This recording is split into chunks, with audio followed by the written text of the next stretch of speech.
On September the 4th, 2019, YouTube decided to provide us an update on new data policies focusing on children's content. YouTube's new plan, starting in about 4 months, is that they will limit collecting and using data on videos made for kids. Because YouTube is limiting how much data is collected and used on videos for kids, this means that personalized ads cannot be made. And you might be thinking, I can binge watch all your videos without sitting through an ad? Oh yeah. But what you may not know is that these personalized ads are part, if not all, of what YouTubers get paid. Based on how many times the ad is played and a bunch of other factors, the owner of the ad pays a certain amount of money to both YouTube and the person who made the video. But because YouTube has now decided to stop serving personalized ads on children's content entirely, YouTubers who make content for children will lose a significant amount of their income, if not all of it. But why is YouTube making this change now, after over a decade of its existence? Why would they just choose to risk losing valuable creators and content that could massively decrease their viewership and their entire net worth as a company? Well, it's kind of a much bigger story. We're not just looking at sacrificing our viewers nor our creators here. YouTube themselves have been punished on a much larger scale from an entirely different entity.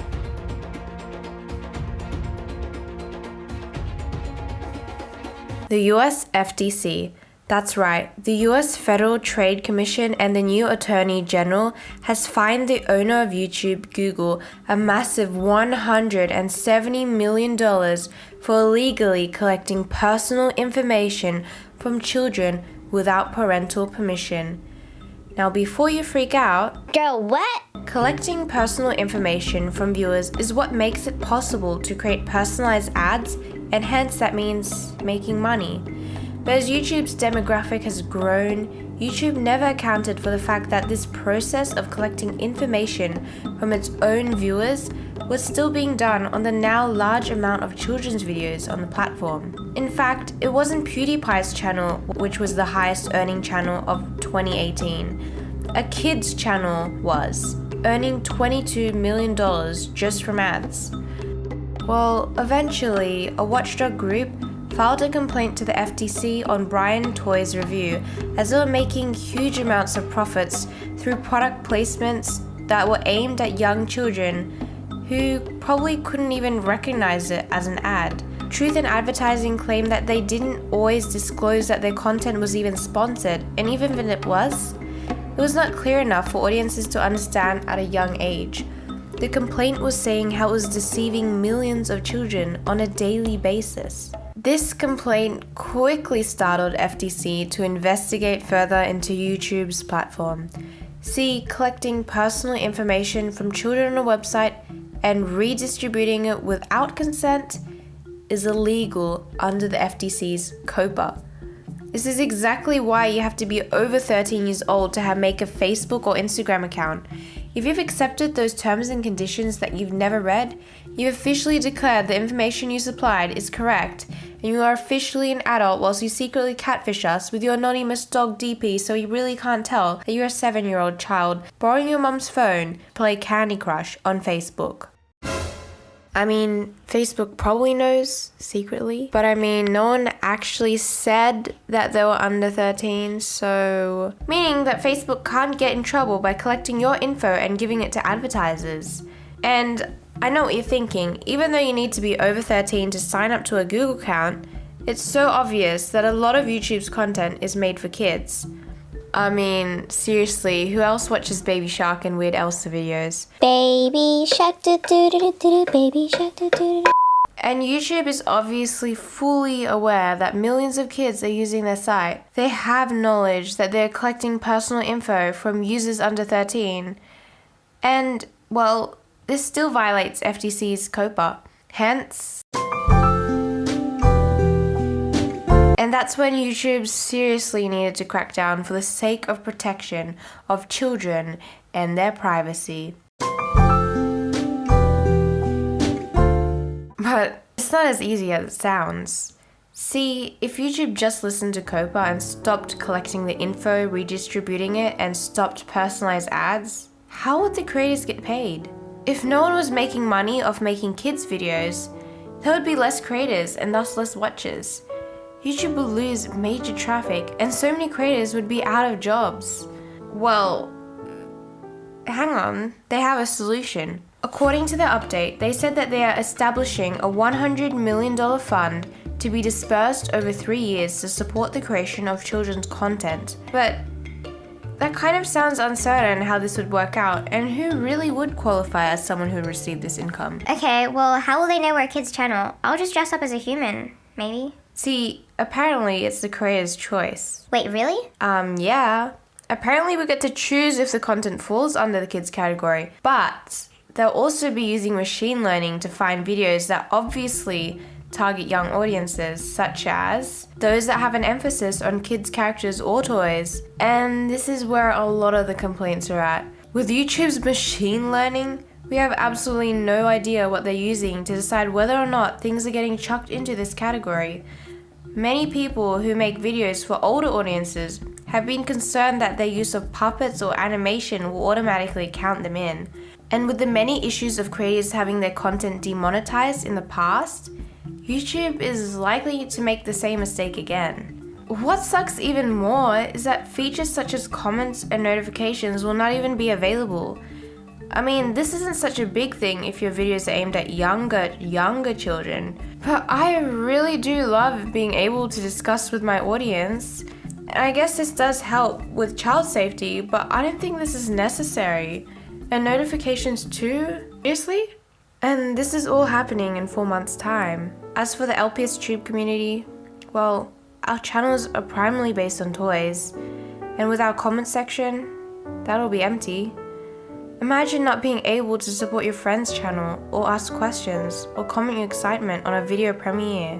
But I guess Google holds the hands of the content creators, and as a dominating business, they would never want to let go of good traffic that every website is rivaling to achieve. If children are bringing in tons of views every day, they'll find a way to hold our hands and make valuable content creators stay. And I know it's harder, but we can always find alternatives if we want to interact.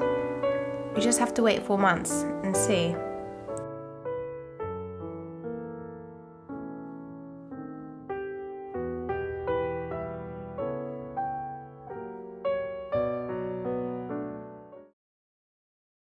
Yes, these changes are happening. Yes, they won't be personalized ads. Yes, they won't be comments or notifications and all, which I feel like isn't important. But I feel like YouTube will have some alternatives. Not for the comments, but I mean for people who are making a full-time income. YouTube will not be paying their content creators. Yes, kids content creators will not be able to make the same type of revenue from the ads, but don't forget, YouTube is still funding content creators. It wouldn't make any sense at all for YouTube to not still keep paying anyone making a full-time income. They would lose so much traffic and net worth as a company because they would let go of so many creators and their content. There is no way so many children's content would be alive today without getting paid. Like, they would have to pay their own video editors and animators for some of the more larger channels who have a whole company as being part of YouTube. However, like I said earlier, I'm not sure how this money will be distributed, but it should be in a way to support the current large creators and upcoming creators. I'm guessing it would be paid similarly based on views and watch time, but that's only my guess. A lot of people are saying it's the parents' fault for not supervising their children, and that these changes should have happened all in the Kids app. Well, the Kids app have had these rules for ages. They are just placing these exact same rules from the YouTube Kids app and placing it in the normal YouTube app. If parents were being good parents and placing all their children on the YouTube Kids app, then it would be the exact same thing. There would still not have been comments, notifications, live streams, or ads, and we would have been complaining since 2015. It will be hard for my videos to get promoted. Yes, lower engagement from lack of comments, likes, and collecting data might mean it's harder when compared to someone who does not make children's content. But people who watch our videos are people who are part of the community or who watch children's videos or other toy videos. LPS videos or toy videos are just not being watched or promoted to people who like gaming or beauty or something like that. So if everyone is dealing with these changes as a kid's content creator, you would be dealing with the same competition who are still under these same rules. It shouldn't be any harder if we're competing with the same people. I won't be able to interact with my viewers. Okay, this is something that even I'm a bit disappointed on, because there's no real good alternative to comments. It breaks my heart that we can't express our voices on each other's videos anymore, support content creators, and just interact with our audience on different videos. Like, I like to know what people like in my videos, and I enjoy reading comments actually. I also know that LPS Alice has provided us with a temporary solution as a Discord server, which is basically like a chat room. You can all chat on there with fellow LPSTubers and, well, anyone in this community. So I'll provide that link in the description and you can check out her video as well. But if you don't have Discord, there's also Instagram and LPS Amino I know of. The only problem with this, I feel like it might not really be suitable for very younger children. I mean, you do have to be over 13 to make all of these accounts, but I know a lot of you guys aren't and just logging in anyways, pretending you're over 13. And that wraps the end of the video. I really appreciate your time watching this video. It's my first time trying this sort of video style. So let me know what you think, and if you have any more video ideas too, while the comment section is still here. I really enjoy writing investigations like these, so making these into a video was so fun. See you guys later!